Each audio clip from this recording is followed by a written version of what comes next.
Ngopi Pagi, ngobrol inspirasi dan edukasi bareng Profesor Zudan.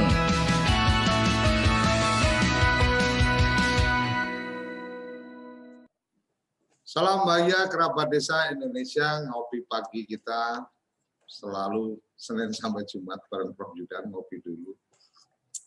Ini pagi ini kita udah masuk ke episode ke-11 tanpa terasa.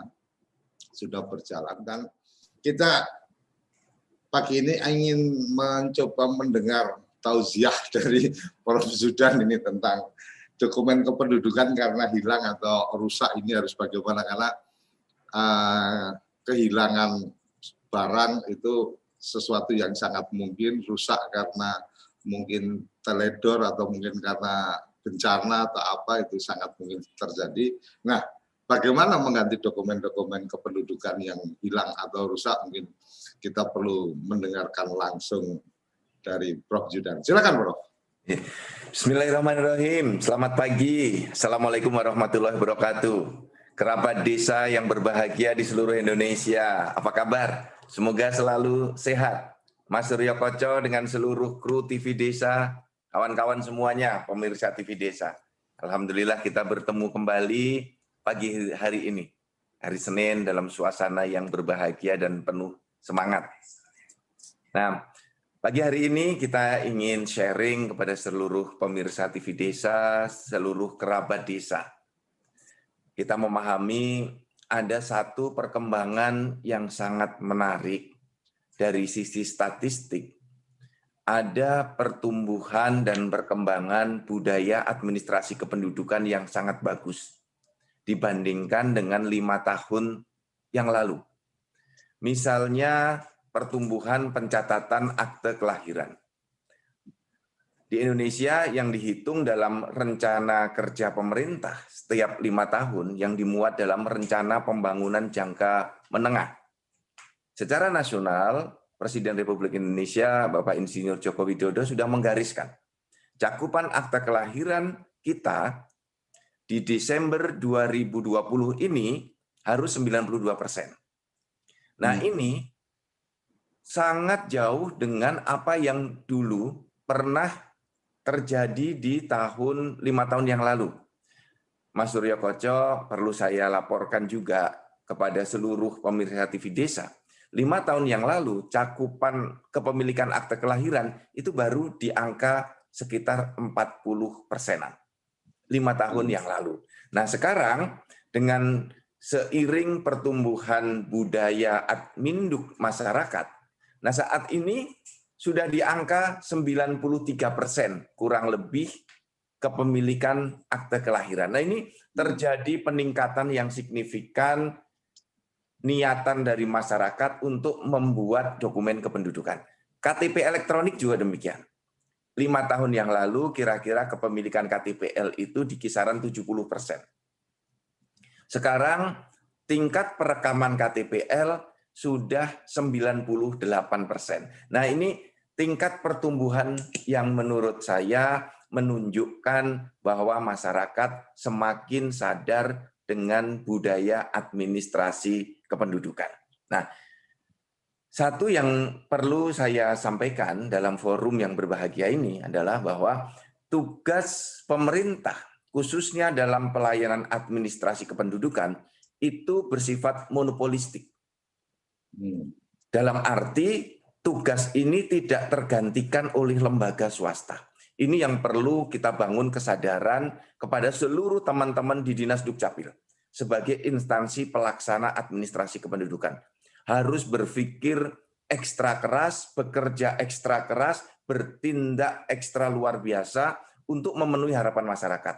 Mengapa saya mengatakan yang sangat ekstra ini?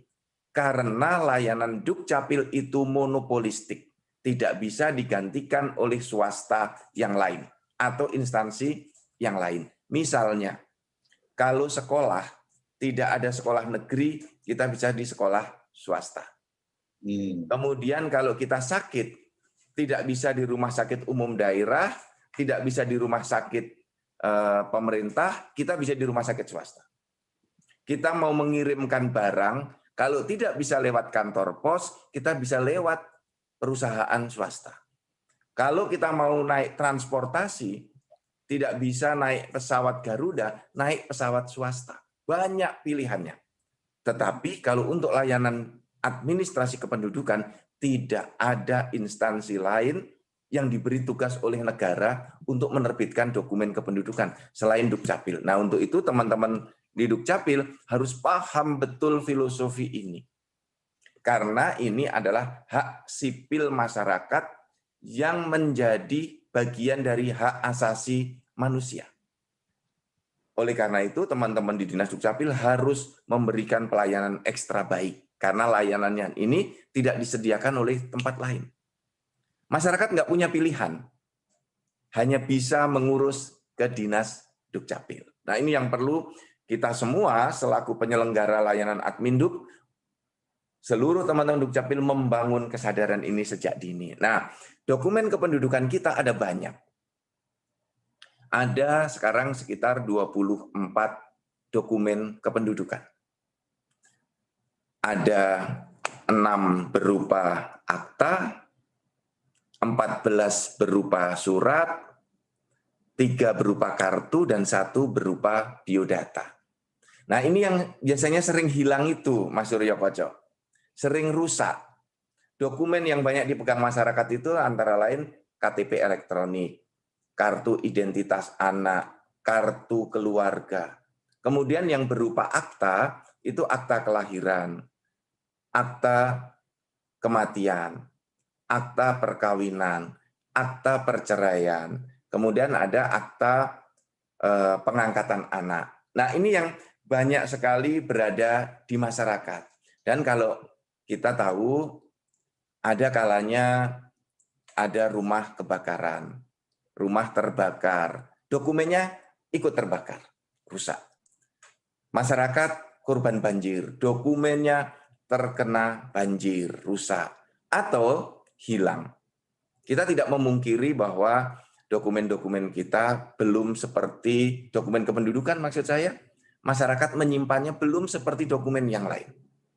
Kadang-kadang saya sebagai penyelenggara layanan administrasi kependudukan, itu seringkali merasa iri dengan teman-teman atau dengan dokumen lain. SIM itu disimpan rapat-rapat. Paspor disimpan rapat-rapat. Ijazah disimpan rapat-rapat. Tapi kalau yang namanya KTP, kartu keluarga, akte kelahiran, akte kematian, akte perkawinan, rasanya sering sekali di Dinas Dukcapil itu mendapatkan permohonan dari masyarakat. Banyak sekali kartu keluarga yang hilang, KTP yang hilang, kartu identitas yang hilang. Ini perlu perhatian kita. Mudah-mudahan masyarakat lebih peduli sehingga dokumen-dokumen itu tidak hilang. Atau mungkin juga karena semua dokumen administrasi kependudukan itu gratis. Sehingga kalau hilang, tinggal minta lagi. Berbeda dengan SIM, kalau hilang untuk mendapatkan lagi harus bayar. Paspor kalau hilang harus membuat lagi dan membayar. Mungkin itu salah satu juga yang membuat di masyarakat dokumen administrasi kependudukan tidak dirawat dengan baik karena cara mendapatkannya gratis. Mungkin itu salah satu yang menjadi penyebab mengapa dokumen kependudukan itu gampang sekali hilang, ya, gampang sekali rusak. Atau yang paling banyak kita temukan laporan yang masuk adalah karena hilang. Nah, kapan dokumen kependudukan itu harus diganti? Kerabat desa, ada setidaknya dokumen kependudukan itu diganti karena 3 hal. Pertama, dokumen itu data-datanya sudah tidak sesuai lagi. Jadi dokumen kependudukan, ya, misalnya KTP, alamatnya sudah pindah, KTP-nya harus ganti. Statusnya tadi bujang, sekarang sudah menikah, KTP-nya harus ganti. Kartu identitas anak, kalau anak tersebut umurnya sudah bertambah, lebih dari 17 tahun, KIA-nya harus diganti dengan KTP elektronik. Tetapi kalau dia masih 10 tahun umurnya, pindah rumah, kartu identitasnya harus diganti. Ini ganti data. Atau di kartu keluarga, susunan keluarganya berubah. Ada keluarganya yang bertambah karena ada bayi yang baru lahir, dimasukkan ke dalam KK. Atau ada keluarganya meninggal dunia. Nah, ini harus diganti kartu keluarganya. Kalau buku nikah diganti atau tidak? Tidak. Buku nikah tidak ada perubahan data. Nah, kalau ada perubahan data istri atau suami, berarti membuat buku nikah baru. Bukan buku nikah yang lama diperbaiki. Karena buku nikah hanya terjadi satu kali. Malah sifat pernikahannya itu. Kecuali ada pembatalan pernikahan. Termasuk juga dokumen akte kematian. Dibuat malah. Kecuali terjadi pembatalan karena salah orang. Mas Suryo Koco, ada yang menarik baru-baru ini. Ada seorang kepala dinas harus membatalkan akte kematian karena ternyata yang dibuatkan akte kematiannya masih hidup. Nah, dulu ada laporan ternyata keliru orang. Baru suaminya datang lagi menyampaikan istri saya masih hidup. Akhirnya Kepala Dinas Dukcapil harus melakukan pembatalan akte kematian dan itu boleh dilakukan bila ada kekeliruan. Dilakukan, Bisa itu, Bro? Bisa dilakukan dengan asas yang namanya contrarius actus. Selama Artinya tercatat meninggal berarti hanya karena laporan saja berarti sudah langsung dicatat. Ya, jadi pernah satu kejadian ada kecelakaan lalu lintas yang meninggal banyak, kepada keluarganya dilaporkan, ini bagian dari keluarganya. Ternyata jarak beberapa bulan, orangnya pulang, dia bagian yang selamat. Oke. Nah, ini ada kejadian seperti itu, pernah kita hadapi. Nah, jadi ketika Bapak dan Ibu, pertama datanya berubah. Yang kedua, dokumennya hilang. Nah, ini silakan nanti kita buka satu persatu ketika dokumennya hilang. Yang ketiga, ketika dokumennya rusak. Nah, jadi karena perubahan data, dokumennya hilang atau dokumennya rusak. Ini dokumennya harus diganti. Sehingga kerabat desa, pemirsa TV desa, jangan segan-segan datang ke Dinas Dukcapil untuk mendapatkan penggantian dokumen. Nah, syaratnya apa?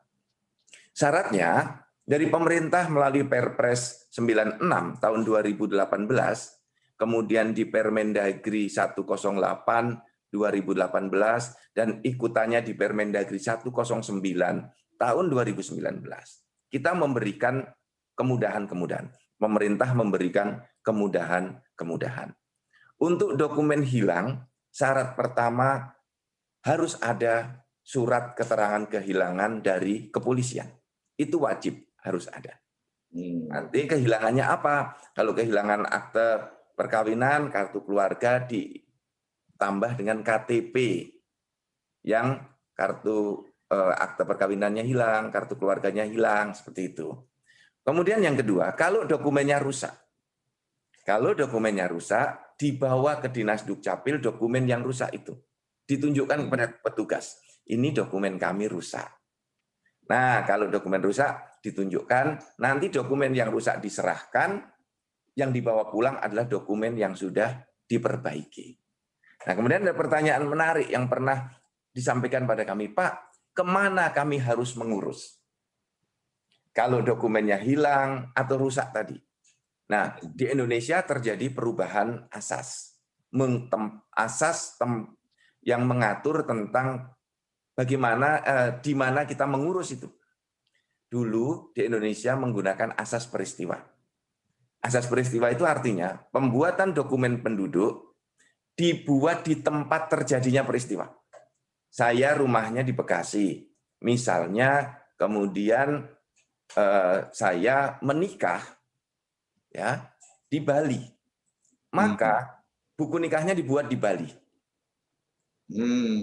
Kemudian istri saya orang Bekasi, ternyata pas perjalanan keluar kota melahirkan di Bandung, maka akta kelahiran anak saya dibuat di Bandung. Itu dulu sebelum perubahan Undang-Undang Administrasi Kependudukan, sebelum tahun 2013. Nah, sekarang menggunakan asas domisili. Asas domisili itu artinya asas di mana pengurusan dokumen kependudukan sesuai dengan alamat di kartu keluarga. sesuai dengan alamat di kartu keluarga atau sesuai dengan alamat di KTP elektronik. Artinya kita menggunakan basis alamat de jure. Karena alamat di KK, alamat di KTP ada kadang yang penduduknya itu beda dengan tempat tinggal yang sebenarnya. Ada kan Mas, teman-teman kita dulu waktu kuliahnya di Solo, kuliahnya di Semarang, tetapi rumahnya ada di Jogja, ada di Wonosobo, ada di Temanggung, alamat KTP-nya tinggalnya di Semarang.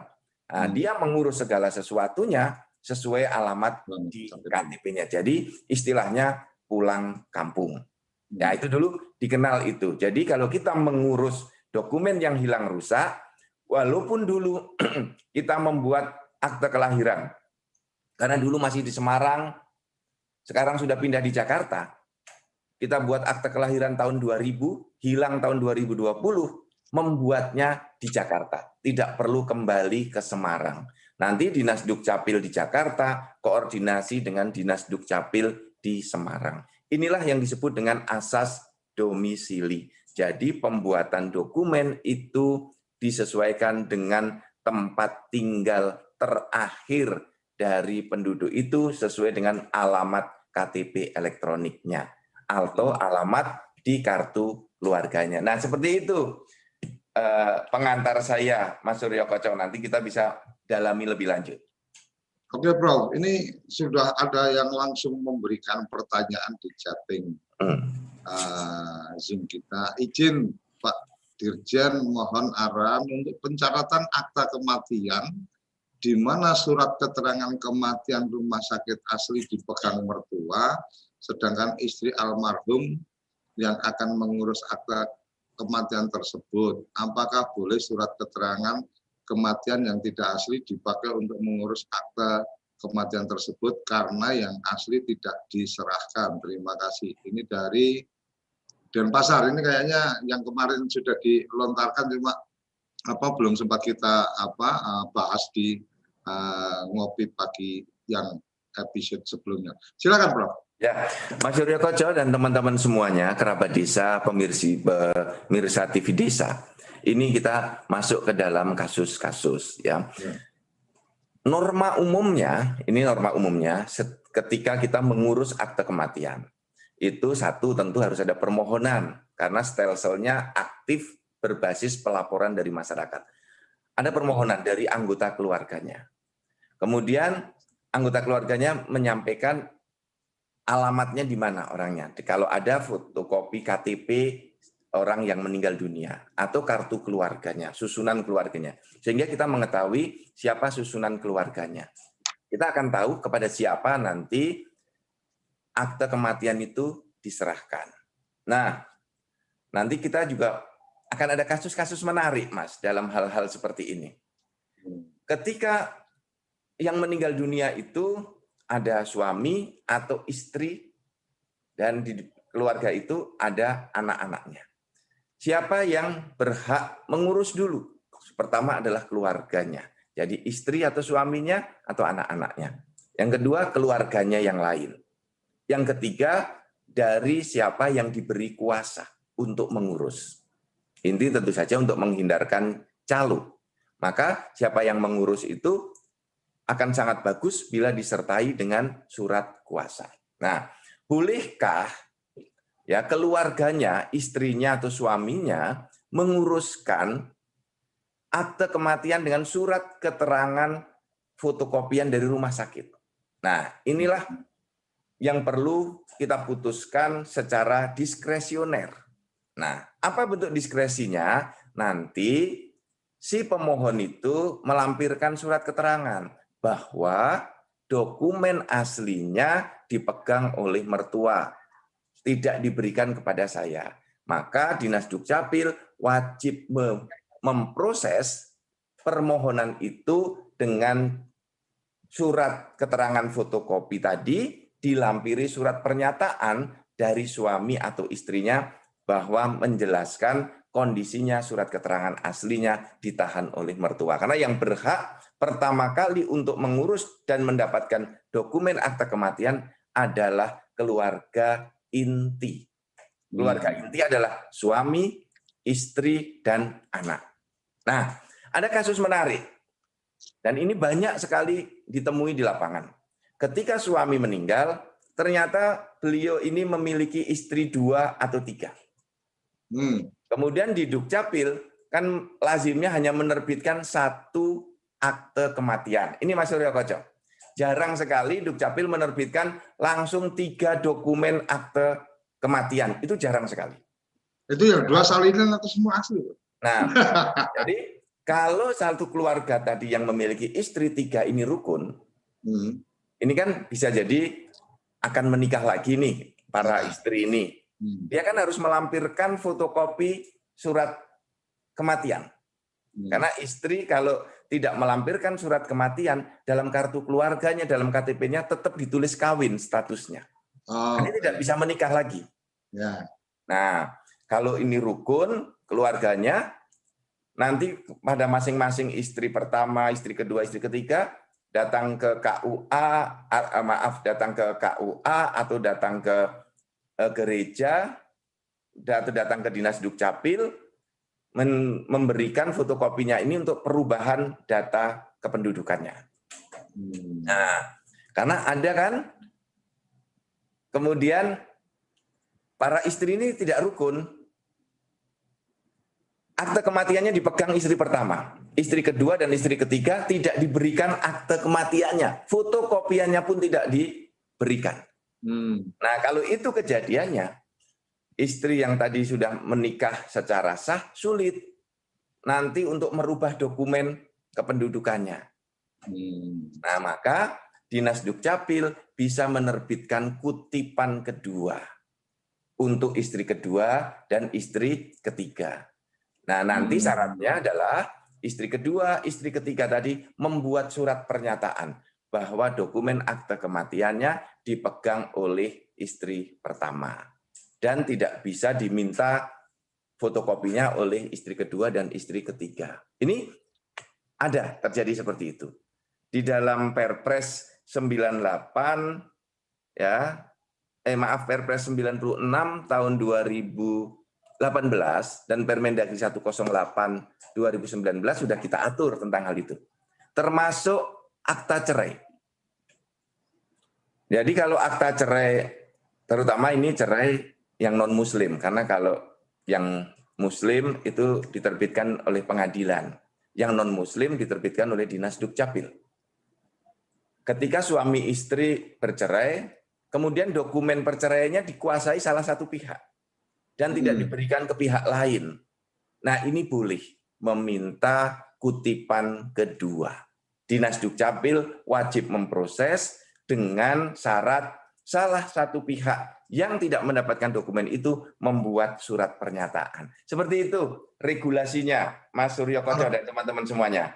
Saya melihat berarti Dukcapil ini selalu memberikan kemudahan untuk pelayanan ya, Bro. Artinya ketika kemudian dasarnya ini selama ada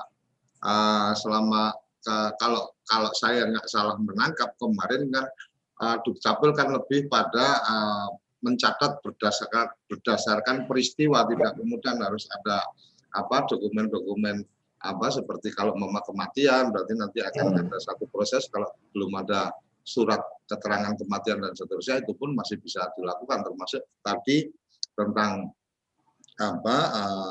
akte kematian yang diperlukan untuk mungkin istri-istri yang lain dan seterusnya, itu ketika kemudian ada penjelasannya itu kemudian bisa diterbitkan salinannya gitu ya Pak. Ya, itulah tadi Mas Suryo Koco, rekan-rekan semuanya, kerabat desa, Dukcapil harus bisa memberikan solusi, tidak boleh berhenti pada masalah. Mengapa harus bisa selalu memberi solusi? Karena tempat mengurus administrasi kependudukan hanya di Dukcapil. Tidak ada institusi lain. Kan kalau misalnya tadi rumah sakit pemerintah menolak, dia bisa ke rumah sakit swasta kan, Mas Suryo Koco? Ya. Kalau sekolah negeri menolak, bisa ke sekolah swasta. Sekolah swasta A menolak, bisa pindah ke sekolah swasta B. Sekolah itu bisa di semua tempat.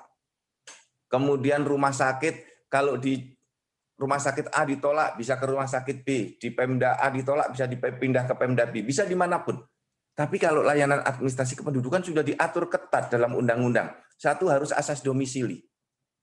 Orang Bekasi membuat dokumen kependudukan ya di Bekasi. Orang Medan membuat dokumen kependudukan ya di Medan. Nah, nanti ada fungsi-fungsi pembantuan melalui anjungan Dukcapil Mandiri itu untuk memudahkan. Tetapi pada dasarnya asas domisili.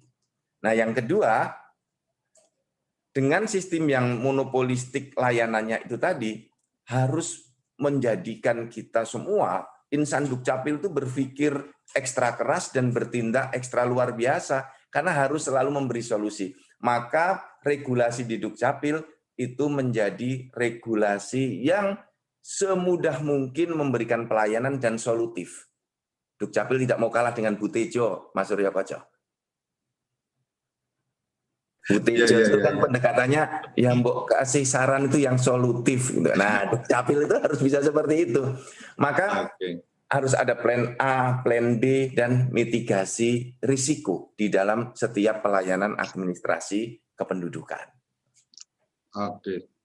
Ini dari Kabupaten Musi Banyuasin, ya, izin Pak Dirjen, kasus akta kematian karena lebih dari satu untuk dokumen digital dengan tanda tangan elektronik. Dapatkah file PDF-nya kami berikan kepada semua istri yang bersangkutan, karena file otomatis karena data digital kan tinggal mereka memberikan alamat email, tinggal dikirim aja. Bagaimana, Bro? Baik, inilah perkembangan yang saya juga ingin jelaskan. Tadi yang saya sampaikan semua adalah ketika Dukcapil masih menggunakan kertas security printing. Ini kan sekarang di masyarakat itu beredar 2 dokumen yang kedua-duanya sah. Mengapa ada 2 dokumen? Pertama, Indonesia sedang bertransformasi. Mulai 1 Juli, cut off-nya 1 Juli 2020. Seluruh dokumen kependudukan menggunakan kertas putih biasa dan bisa dicetak sendiri oleh penduduknya, kecuali KTPL dan KIA. Kalau dulu, kertasnya kan dengan security printing. Jadi maka terbitlah kutipan kedua. Karena dulu semuanya dengan masyarakat tidak bisa mencetak sendiri. Nah, mulai dokumen yang sekarang, dokumen kependudukan kita berupa file. Maka kalau rekan-rekan semuanya menemukan kasus di lapangan, ada istri pertama, istri kedua, istri ketiga, dan ada anak-anaknya, boleh semua diberi file dalam bentuk PDF-nya. Ini ya, dibolehkan. Atau nanti berikan kepada satu keluarga, ya biarkan keluarga itu yang membagikan. Ya, nanti kalau ada permohonan meminta, baru teman-teman berikan filenya kepada keluarga yang meminta tadi. Pasti kita bertanya, mengapa Anda tidak minta saja kepada istri pertama yang dulu memohon? Oh, kami meminta sudah tidak diberi Pak, sudah 3 kali meminta karena ada persoalan keluarga. Nah, silahkan membuat surat pernyataan istri tadi, nanti Dinas Dukcapil menerbitkan, memberikan filenya dikirim lewat email istri yang kedua tadi. Jadi rekan-rekan semua, penggunaan kertas putih HVS 80 gram ini ukuran A4 adalah dalam rangka memberikan kemudahan layanan untuk mewujudkan Dukcapil digital, untuk mewujudkan masyarakat digital. Sehingga tidak ada lagi besok itu, Mas Surya Koco, filenya, dokumennya hilang, dokumennya rusak. Kalau rusak silahkan Anda print lagi sendiri. Kalau hilang silahkan print lagi sendiri. Sepanjang datanya tidak berubah, boleh dicetak sendiri. Kalau akte perkawinan, akte perceraian, akte kelahiran, akte kematian, rata-rata tidak pernah ada perubahan data.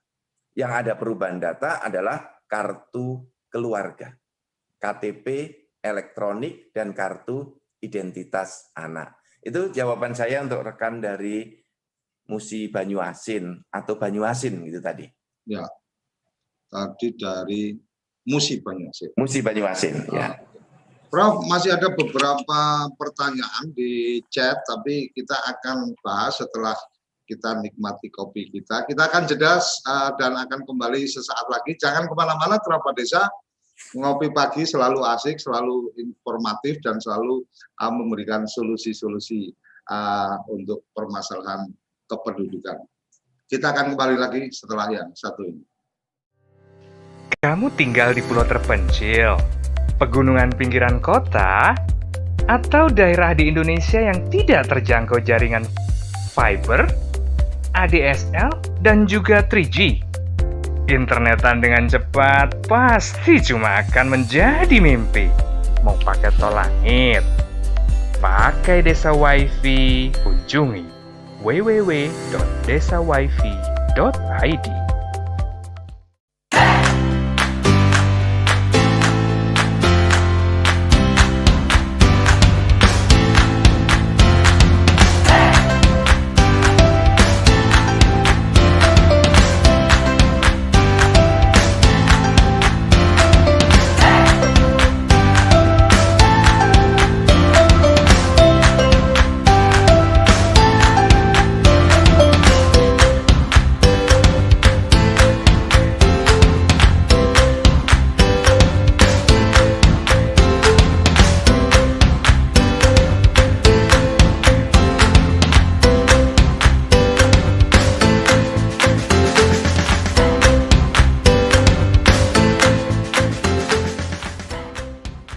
Toko IG.id, toko Instagramnya orang Indonesia. Ayo, kandidat kepala daerah, manfaatkan kesempatan ini. TV Desa mengundang Anda bicara desa. 5 menit bisa. Bicara Desa, sebuah program tayangan monolog, konsep membangun dari desa, dari kandidat untuk masyarakat. 5 menit bisa. Bicara Desa. Hanya di TV Desa. Kali lagi kita ngopi dulu. Prof, ini ada dari Risa Wiryadi. Kronologi, maaf. A dan B pasangan suami istri yang menikah agama. Bawah tangan, tempat tinggalnya beda kabupaten dan belum gabung dalam satu kakak dengan status suami istri dan dikaruniai anak. Anak itu dibuatkan akta kelahiran dengan status anak ibu. Ini setelah Permendagri 108 dan 109, maka ada pasangan tersebut digabung dengan SPTJM perkawinan, tentunya si istri pindah dan ikut alamat suaminya. Bagaimana dengan akta kelahiran anak tersebut dengan status anak ibu, apakah bisa dirubah menjadi pasangan anak suami istri? Menarik ini, Pak. Ya, Mas Surya Koco, nah yuk minum dulu kopinya, jangan lupa biar nggak serak-serak ini. Bangga, Bro. Silakan. Rekan-rekan semuanya, kerabat desa dan pemirsa TV Desa, kita harus memegang, memahami, dan bisa kalau kita sudah bekerja terus-menerus, itu menjiwai dengan profesi yang kita lakukan. Kita harus ingat betul bahwa dunia administrasi kependudukan adalah dunia pencatatan. Pencatatan yang berbasis pelaporan. Apa yang dicatat? Mas Surya Koco tadi sudah eksplisit dan itu benar. Mencatat peristiwa. Yaitu peristiwa yang dialami oleh penduduknya. Yang disebut dengan peristiwa penting dan peristiwa kependudukan. Peristiwa penting itu apa saja? Misalnya lahir, mati, ya, kelahiran, kematian, perkawinan, perceraian. Kemudian peristiwa kependudukan itu apa? Misalnya perpindahan penduduk. Nah, kita harus ingat, peristiwa perkawinannya itu sudah terjadi sah atau belum. Jadi pada prinsipnya, dalam akte kelahiran ditulis sebagai anak bapak dan ibu setelah terjadi perkawinan yang sah. Mudahnya begini, saya berikan ilustrasi. Suami istri menikah 1 Januari tahun 2000. Anaknya lahir 1 Januari 2001. 2001. Jadi setahun setelah menikah, anaknya lahir. Otomatis anak ini dituliskan sebagai anak dari bapak dan ibu. Itu. Sebagai anak dari bapak dan ibu. Saya ditanyakan, Pak Zudan, ya kalau yang tadi bapak dan ibunya punya buku nikah. Kalau tidak punya buku nikah bagaimana? Ada catatan. Dulu ada yang namanya SPTJM. Pertama kali lahir di Permendagri 9 tahun 2016.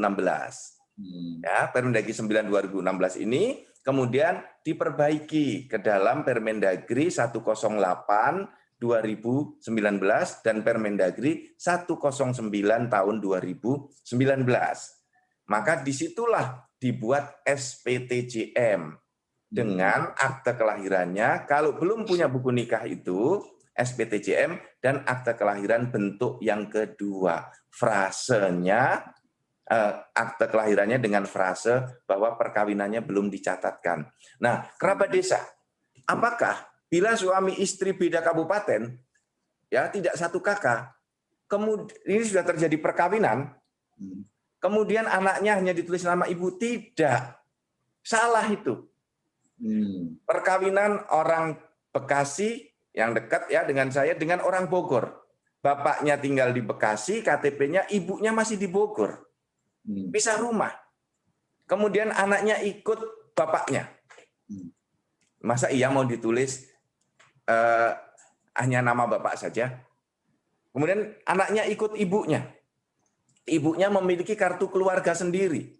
Ibunya sebagai kepala keluarga. Tidak ada nama suami, tetapi statusnya kawin. Nah, jangan kemudian ditanya, loh, ibu ini pasti bohong nih. Kartu keluarganya statusnya kawin, kok nggak ada suaminya? Nah, kerabat desa, kalau ada kasus seperti itu, nggak usah kita bertanya panjang-panjang. Lihat kolom di sebelah kanannya, kalau ada anak. Di situ ada nama suaminya, ada nama bapak dari anak itu. Jadi kalau melihat kita sekarang melihat kartu keluarga, seorang perempuan dengan status kepala keluarga, ya, kemudian status perkawinannya kawin, tidak perlu ditanya di mana suaminya. Suaminya pasti ada di kartu keluarga yang lain. Jadi dia bisa jadi istri pertama yang suaminya tinggal dengan istri kedua, atau yang bersangkutan istri kedua yang suaminya tinggal di istri pertama. Sebab berbeda kalau statusnya cerai mati, cerai hidup. Berbeda. Oke. Jadi kan statusnya kawin seperti itu. Jadi gini, Prof. Kartu keluarga dengan kepala keluarganya adalah perempuan, kemudian statusnya adalah kawin, maka kita sebenarnya dari situ kemudian kita bisa melakukan pelacakan suaminya itu siapa, itu dari posisi anak itu tadi ya. Anak itu dia anak dari siapa dan siapa, pasti ibunya ada, bapaknya ada, kan gitu. Nah, berarti bapaknya mungkin ada di kartu keluarga lain karena mungkin punya istri lebih dari satu. Intinya kita nggak perlu banyak bertanya kepada yang bersangkutan, sebenarnya dari data kakak itu kita sudah bisa membaca kondisinya gitu, Bro. Iya, benar. Kartu keluarga adalah intisari dalam hubungan keluarga. Ada nama bapak, nama ibu, ada nama yang ditulis di kolom status hubungan dalam keluarga, tetapi juga ada ditulis dalam hubungan bapak, anak, ibu, dan anak di kolom kanan sebelah bawah. Itu bisa dilihat di sana. Nah, oleh karena itu perlu pengetahuan dan pemahaman kita. Karena dalam praktek seringkali ada dinas-dinas Dukcapil yang keliru di dalam membaca kartu keluarga. Jadi kalau hanya ada nama ibu, nama anak, status ibu kawin, tidak ada suaminya, ditulis di situ. Anaknya hanya dalam akte kelahirannya hanya ditulis nama ibu. Itu keliru, Mas Suryo Koco. Karena kita harus ingat. Maaf, Bro. kalau Ya. tidak salah tangkap saya beberapa waktu yang lalu itu kan memang kemudian dengan adanya peraturan yang baru itu kemudian memberlakukan atau mengakui anak, kemudian ini anak dari pasangan suami istri sudah tercatat karena memang sudah punya buku nikah, mama, kemudian nikah belum tercatat dan seterusnya. Itu artinya kan ini baru-baru aja nih, Bro. Artinya Ya. kalau yang sebelumnya menjadi satu kewajaran bahwa kemudian anak dicatat sebagai anaknya ibu saja tanpa bapak kan gitu. Nah, mungkin pertanyaannya lebih pada kalau itu kemudian sudah terjadi dulu di akta kelahiran, dia hanya ditulis nama ibu saja, apakah mungkin kemudian sekarang dilakukan perubahan supaya kalau kemarin Prof. Zudan sampaikan, itu kan bagian untuk kemudian kita perlu menjaga percaya diri anak dan seterusnya. Ini memungkinkan nggak Prof. untuk melakukan perubahan akta kelahiran? Jadi kita sudah mengatur di dalam Permendagri, dalam Perpres 96 tahun 2018 diikuti di Permendagri 108. Jadi setiap dokumen itu bisa hilang, rusak, perubahan data, pembetulan atau pembatalan. Ada koreksi. Ya, pembatalan itu dibatalkan seperti contoh tadi, Mas, itu koreksi yang dengan cara membatalkan. Mencabut dengan cara membatalkan karena salah objek, error in persona, orangnya masih hidup ditulis sudah meninggal dunia, itu error. Ada kekeliruan terhadap subjek yang diaktakan. Tetapi ada kekeliruan fakta, kekeliruan peristiwa. Peristiwanya benar, belum dicatat, dianggap seolah-olah peristiwanya belum terjadi. Nikah siri tadi.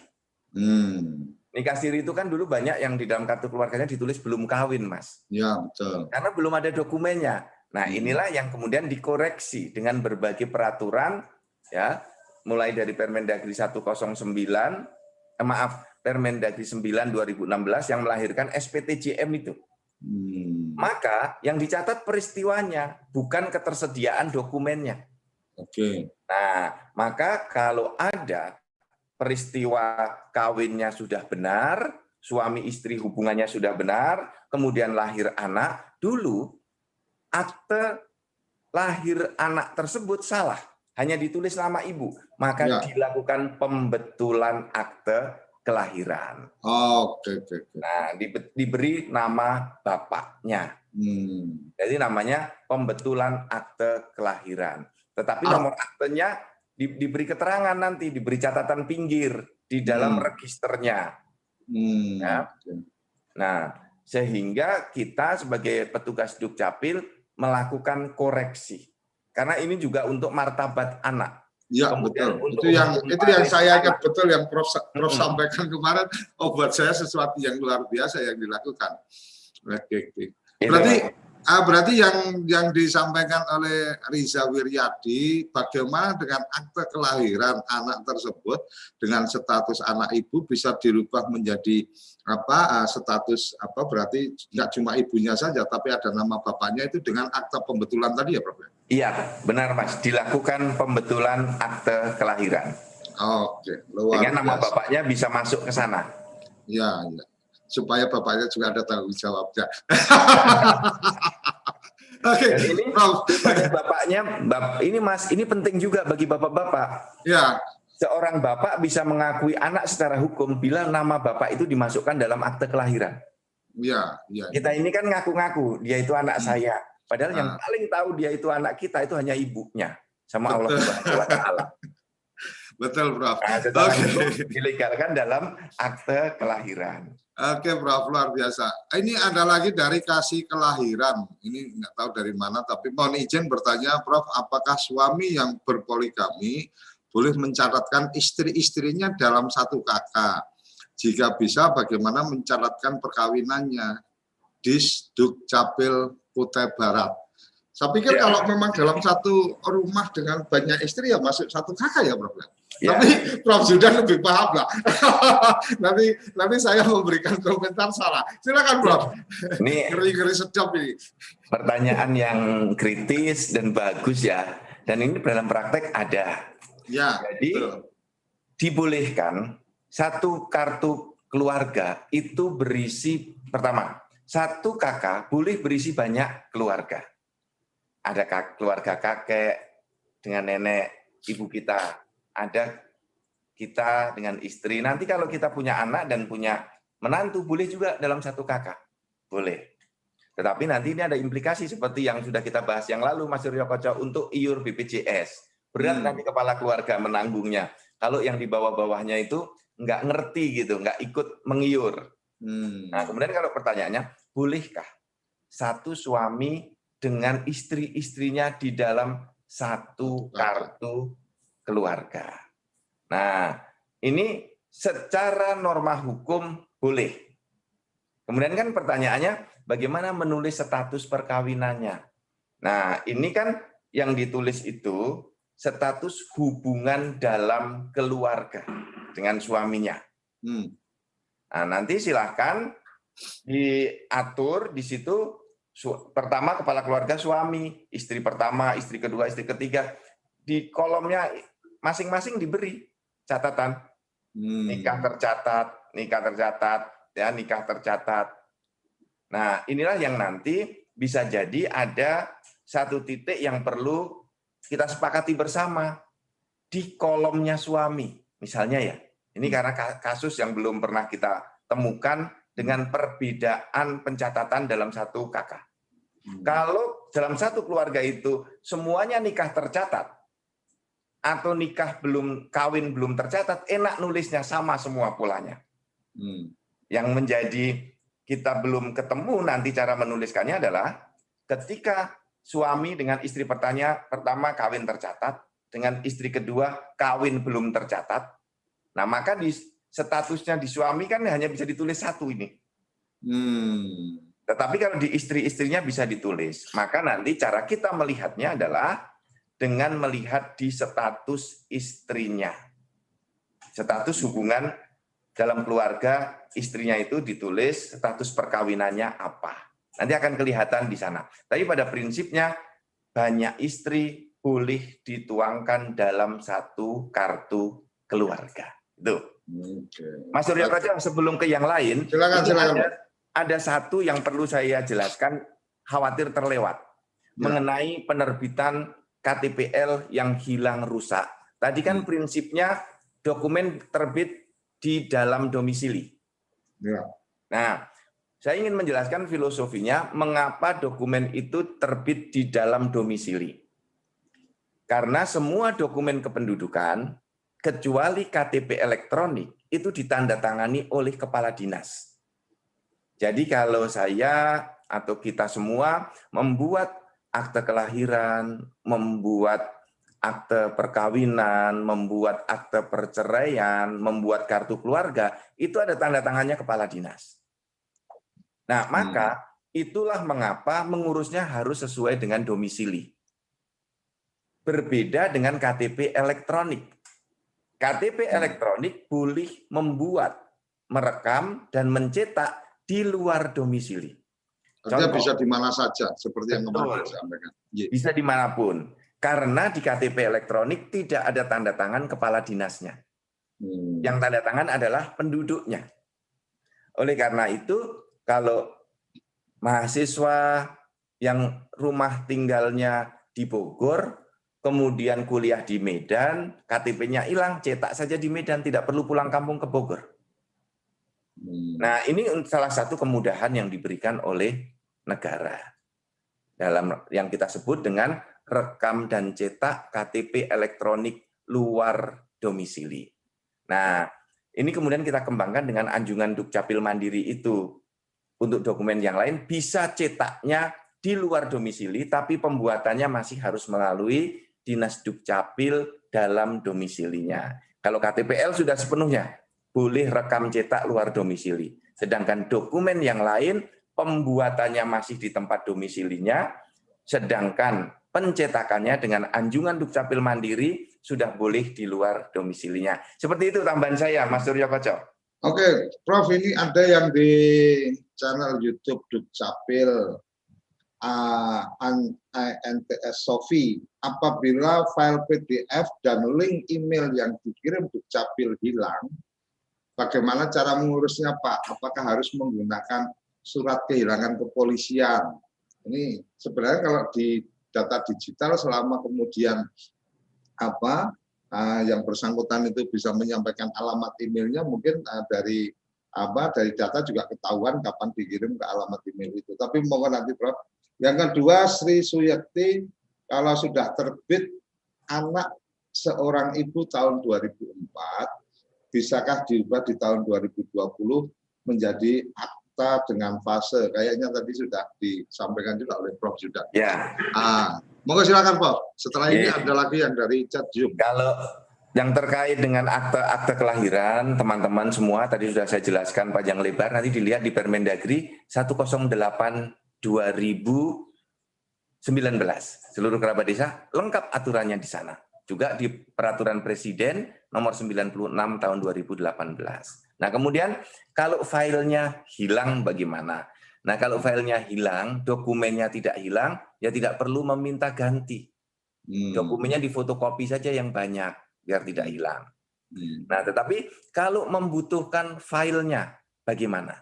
Nah, kalau Bapak dan Ibu pemirsa TV Desa, filenya hilang, harus mengajukan permohonan file baru, ya, dokumennya tidak hilang, ya, dia masih memiliki dokumen, tetapi membutuhkan filenya. Nah, kalau itu tinggal mengajukan permohonan saja kepada Dinas Dukcapil agar filenya yang lama dapat dikirimkan kembali. Nggak perlu lapor polisian, Prof. Kalau yang seperti itu, dia masih punya dokumen, tidak diperlukan untuk sistem pelaporan. Nah, itu perkembangan-perkembangan yang sekarang sudah memudahkan. Nah, oleh karena itu, Bapak dan Ibu, rekan-rekan semua, terkait dengan file-file yang penting, itu Bapak dan Ibu juga tolong memiliki backup filenya di dalam flash disk, ya, di dalam handphone, di dalam berbagai tempat, tetapi dijaga kerahasiaannya. Oke, Prof, ini dari Dukcapil Kabupaten Halmahera. Izin Pak Dirjen, mohon arahan jika dokumen kependudukan hilang di bawah tahun 2010, bagaimana proses pembuatan yang baru? Ini saya nggak paham ini, mungkin ada something mulai ada batasan 2010. Silakan, Prof. Ya. Pertama, pada prinsipnya, ketika dokumen kependudukan hilang, itu bisa diurus kembali di Dinas Dukcapil dengan membawa surat keterangan kehilangan dari kepolisian. Ini. Nah, surat keterangan kehilangan tadi harus dilampiri dengan KTP elektronik bagi pemiliknya atau bagi orang tuanya. Ini kan yang hilang bisa akte kelahiran anaknya. Anaknya baru lahir di 2009, ya sekarang hilang di 2020. Atau dokumennya hilang sejak tahun 2010, tetapi baru butuh sekarang. Dulu tidak mengurus. Nah ini yang perlu kita bangun satu persepsi yang sama. Pada prinsipnya kalau hilang harus meminta surat keterangan kehilangan dari kepolisian. Itu satu. Yang kedua, kalau dokumennya hilangnya sudah lama. Akte kematian orang tuanya hilang di 2010, baru lapor di sekarang. Tetap harus ada surat keterangan kehilangan. Nanti dari Dinas Dukcapil menerbitkan kutipan kedua. Nah, tapi saya menemukan berbagai masalah. Kan begini, saya harus sampaikan kepada seluruh kerabat desa dan pemirsa TV Desa. Di Indonesia, tidak semua Dinas Dukcapil memiliki pendokumentasian dokumen yang lengkap. Ada juga Dinas Dukcapil yang pindah atau terkena banjir, dokumen-dokumen arsipnya hilang dan rusak. Karena banjir, pernah satu kantor dokumennya terbakar semua arsip-arsipnya. Jadi bisa jadi dokumen yang hilang baru lapor sekarang, di kantor pun arsipnya juga hilang. Nah ini bisa jadi bencana. Ini jadi PR kita semua, cari dokumennya sudah tidak ada, karena kan udah meninggal 10 tahun yang lalu, di dalam database itu sudah nggak ada Mas datanya Mas. Nah, karena kalau yang meninggal kan sudah disisihkan datanya. sudah dipilah. Apalagi 10 tahun yang lalu Indonesia melakukan perapihan NIK. Jadi banyak sekali NIK yang di-delete karena orangnya sudah tidak ada. Atau NIK-nya ganda dengan NIK penduduk yang lain. Zaman dulu NIK itu banyak yang ganda. Nah, itu di-delete. Nah, kalau kasusnya dokumennya hilang 10 tahun yang lalu, kemudian di dalam database datanya sudah tidak ada, harus memintakan penetapan pengadilan untuk bisa dibuat dokumen akte kematian yang baru sebagai pengganti yang hilang tadi. Ini dengan catatan bila di kantor sudah tidak ada lagi arsipnya. Bila ada arsipnya, tinggal dibuatkan kutipan kedua. Bila sudah tidak ada arsipnya, tetapi dalam database-nya masih ada, dibuatkan kutipan kedua. Tetapi bila registernya sudah tidak ada, arsipnya yang lain sudah tidak ada, NIK-nya sudah tidak ada, nah ini malapetaka ini harus mengurus melalui penetapan pengadilan. Seperti itu, Mas. Jadi warga masyarakat, kerabat desa juga harus aware, harus care dengan dokumen kependudukan, disimpan yang rapi. Kalau hilang segera lapor untuk memintakan penggantian dokumen kependudukan. Seperti topik kita hari ini. Oke, Prof. Ini nggak terasa ternyata tahu-tahu udah di ujung acara nih, tinggal 3 menit. Ternyata ngopi pagi selalu asik, jadi tahu-tahu udah sampai di penghujung. Tapi ada satu yang menarik ini karena melanjutkan kayaknya masih hampir sama dengan yang tadi, mempunyai istri lebih dari satu dan seterusnya. Tapi ini dari Kadis Dukcapil Kolaka Utara. Jadi kalau tidak salah saya menangkap, KK itu kan dokumen yang kemudian berbasiskan alamat ya Prof ya. Artinya ketika kemudian kerabat desa atau mungkin teman-teman dari mempunyai istri lebih dari satu dan tidak satu rumah, itu artinya suka tidak suka memang harus beda kakak. Betul ya Prof ya? Ya. Nah, kecuali untuk lelaki hebat gitu kan, punya istri lebih dari satu dan kemudian dalam satu rumah seperti ada yang di India atau di Cina itu sampai puluhan istrinya dalam satu rumah, itu mungkin bisa dengan satu kakak atau kemudian akan menjadi lebih menarik atau mungkin lebih gampang dalam proses tanggung jawab kepada karena sekarang ada BPJS dan seterusnya. Ya, suami ini kakak tunggal, jadi sendiri aja, kemudian istrinya menjadi kepala keluarga dengan anak-anaknya. Kayaknya itu salah satu yang sempat kepikir di kepala saya ketika bicara tentang kakak. Closing statement Prof, boleh sekaligus menanggapi yang terakhir tadi. Silakan Prof. Baik, terima kasih Mas Suryo Koco, seluruh kerabat desa dan tim TV Desa, serta kawan-kawan semuanya, seluruh pemirsa yang hadir pada pagi hari ini. Di dalam sistem administrasi kependudukan kita, itu ada yang namanya kesetaraan gender. Bahwa karena ada kebutuhan tertentu, suami istri harus berpisah, maka dibolehkan suami kakak sendiri, istri kakak sendiri. Ini kan banyak Mas Suryo Koco, suami istri yang beda daerah karena sedang bekerja berbeda tempat. Ini boleh. Yang menjadi jaksa, menjadi hakim, TNI, Polri, itu seringkali pisah kakak. Nah, kemudian kalau suami istri tidak mau kumpul dalam satu kakak karena ada persoalan-persoalan tertentu juga boleh. Kakak mandiri seperti istilah Mas Suryo Koco, suaminya sendiri, istrinya sendiri, belum punya anak. Masing-masing kakak sendiri. Tetapi statusnya kawin. Boleh. Atau suami dengan 3 istri. Tetapi istrinya tidak mau satu rumah. Jadi kakaknya 3. Istri pertama punya kakak sendiri, istri kedua punya kakak sendiri, istri ketiga punya kakak sendiri. Nah, suami hanya bisa ikut dalam satu kakak. Karena penduduk kita tidak boleh memiliki kakak lebih dari 1 atau tidak boleh memiliki alamat lebih dari 1. Nah, pendek kata, Dukcapil akan melayani penduduk untuk administrasi kependudukannya sesuai dengan asas domisili. Dengan prinsip 1 penduduk, 1 NIK, dan 1 identitas. Nah, oleh karena itu, saya mengajak seluruh warga negara Indonesia, seluruh penduduk Indonesia, termasuk warga negara asing, bila ada dokumen Anda hilang, dokumen Anda rusak, dokumen kependudukan Anda berganti datanya, segera hubungi Dinas Dukcapil. Kami akan melayani Anda dengan pelayanan terbaik kami. Kami ingin membuat seluruh pemohon Dukcapil keluar dari Dinas Dukcapil dengan senyum yang lebar. Kalau ada saran dan kritik, beritahukan ke kami secara langsung. Tetapi bila ada yang baik dari Dukcapil, beritahukan kepada kawan-kawan Anda semuanya. Demikian Mas Suryo Koco, TV Desa, terima kasih banyak. Assalamualaikum warahmatullahi wabarakatuh. Waalaikumsalam. Ini pesan terakhirnya Prof. Zudan ini kayak restoran Padang. Kalau ada yang kurang, sampaikan ke kami. Kalau ada pas, sampaikan ke kawan-kawan. Oke, Prof. Luar biasa. Ada beberapa pertanyaan di Zoom meeting yang mungkin nanti Mas Andi dan Mbak Diana bisa disimpan. Beberapa pertanyaan itu mungkin bisa kita diskus untuk ngopi pagi di episode berikutnya, karena memang kita akan tiap pagi melakukan acara ini.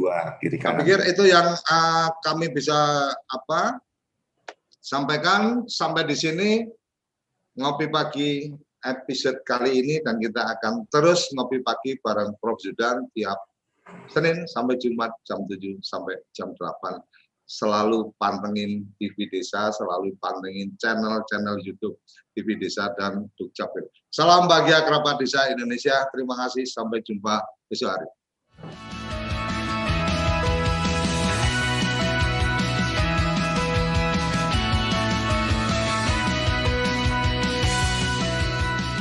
Ngopi Pagi, ngobrol inspirasi dan edukasi bareng Profesor Zudan.